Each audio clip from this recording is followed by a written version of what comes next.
established it's a man. We've established that it's got a high profile. We've established that he's obviously in the public eye. Can you maybe shed a little bit more information? Is that from a political background, or is that from a social commentary background? Or is he in our space on a daily basis? Yeah, I mean, he's around. You know, he's very visibly around, and he's in the public eye a lot of the time. So you know, it's difficult for him. You know, it's difficult for him to kind of and you know, for me to kind of pin it to one or the other. I mean, yes, he has there's a political background. There's a social background. You know, it's difficult for me to kind of, you know, comment further on that. But he's around. He's very visible. James, I can't remember when last the book was published without the name of the author on the jacket. It takes me back to maybe the Middle Ages, where authors used to publish works and for fear of persecution wouldn't put their names on the jacket of books, or credit themselves with writing the content. When is the last time we've had something like this in South Africa? I can't remember of it ever happening.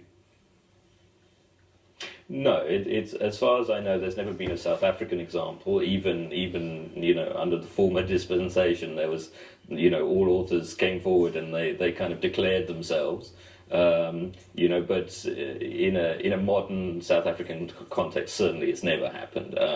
But I think that we are in a space at the moment whereby you know, people who want to comment on the political situation in this country, you know, often if you look at, for instance, what's happened with Max du Preez recently and his commentary, you know, the message, in fact, has been missed in all of that. And I think that this author in particular, he wants to come forward and he wants to talk about South Africa now and what's happening in the country without his profile and his engagement with what's happening in the country getting in the way, you know, and it becoming about him and, you know, which political party he belongs to, or, you know, which kind of, who are his friends, or, you know, anything like that. And it's difficult. So he wants to come forward and essentially say, listen, let's talk about the message. Let's not talk about the book. Let's not talk about my connections and my history and where I come from.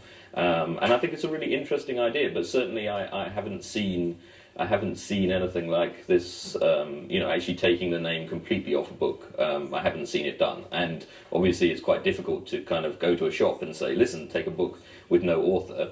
You know, it has to be a very strong message, and I believe it is a strong message. I agree with you. I think it's a very strong message too, but we're going to leave it there. Unfortunately, we run out of time, but it's a fascinating read. That was published from Kwela Books, James Woodhouse, talking to us about One Man, which is a gritty depiction of life in South Africa, and it deals with all manner of issues. If you really want to pick up this book, this is going to be something that I guarantee you is going to start debate. And of course, the author has chosen to stay anonymous, and you heard the publisher say it's because he's very high profile and he's in the social commentary space. Well, we'll